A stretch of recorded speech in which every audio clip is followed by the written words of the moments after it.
Bonjour tout le monde, je m'appelle Yahya Qatbi, un élève du CM2 groupe 4A. Aujourd'hui, je vais vous présenter mon projet de classe intitulé Le retour du marché aux bestiaux. Juha a vendu tous ses arbres parce qu'il avait trop travaillé durant la saison. Il se rend au marché hebdomadaire pour en acheter d'autres. Il est heureux à l'idée que les nouvelles bêtes qu'il vient d'acquérir ne soient pas efflanquées. Il a prévu 3 cordes pour s'en servir comme licou. Les uns attachés 2 par 2 seront conduits et surveillés convenablement. Alors le voilà en route, une bonne baguette d'olivier à la main, c'est un homme heureux. En route, il ressent une petite fatigue. Il décide alors d'enfourcher l'un des ânes qui caracolait seul devant lui. Sitôt pensé, sitôt fait. Le voilà notre Juha sur le dos de l'âne, les jambes pendantes. Tout à coup, l'idée de compter ces ânes lui vient à l'esprit. J'en ai acheté 7.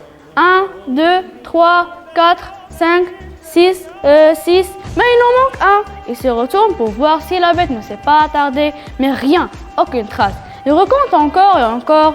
Quand il est presque arrivé, il se résigne et attend d'être chez lui pour signaler cette disparition à son épouse. Il aperçoit justement accompagné de leur fils, tous deux abordant un large sourire. Heureux certainement de voir Juha en milieu de ces belles bêtes nouvellement acquises.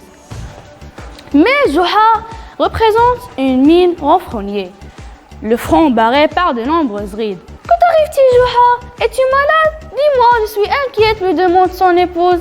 Ce matin, j'ai acheté 7 ânes. Au marché, j'ai beau compter, je n'en trouve que 6.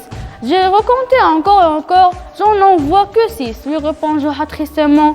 Alors la mère éclata de rire et lui dit: Juha, moi je vois 8 boricots, 4, 5, 6 et le 7e a le 8e sur le dos.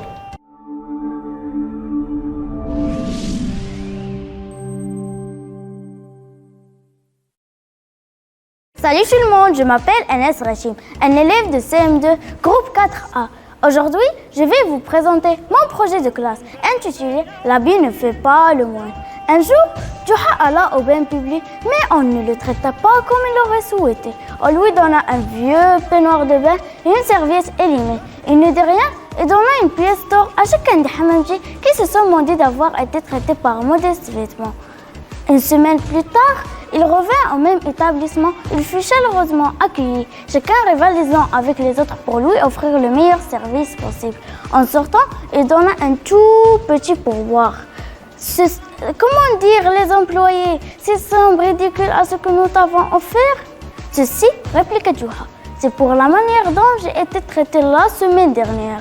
Le pourboire de la semaine dernière, c'est pour la manière dont vous m'avez traité aujourd'hui.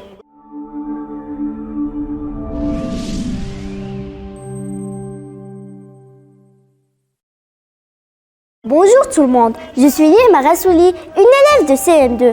Aujourd'hui, je vais vous raconter un conte intitulé Les histoires de Juha. Une personne d'âge mûr arrive au quartier où habite Juha.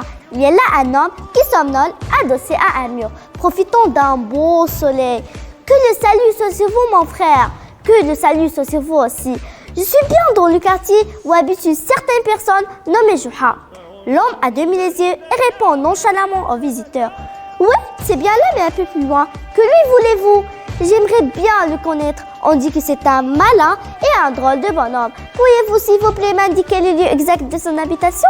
Mais avec plaisir. Malheureusement, je suis tenue de m'adosser à ce vieux mur. On m'a recommandé de le soutenir en attendant que le maçon termine de le consolider de l'autre côté. Puisque vous venez certainement de loin, je pourrais aller le chercher. Ne devons pas nous aider les uns les autres, n'est-ce pas? Alors prenez ma place et surtout n'en bougez pas. L'homme prend sa place et s'efforce de retenir le mur. Juha s'en va. Au bout de quelques temps, les passants remarquent l'homme haletant, les yeux exorbités, la figure congestionnée. Le plus hardi des passants prit de compassion et s'agenouille auprès du pauvre bougre et lui demande s'il a besoin d'aide. Mon bon monsieur, êtes-vous malade? Avez-vous besoin de quelque chose pour vous soulager? Merci monsieur, je ne suis point malade.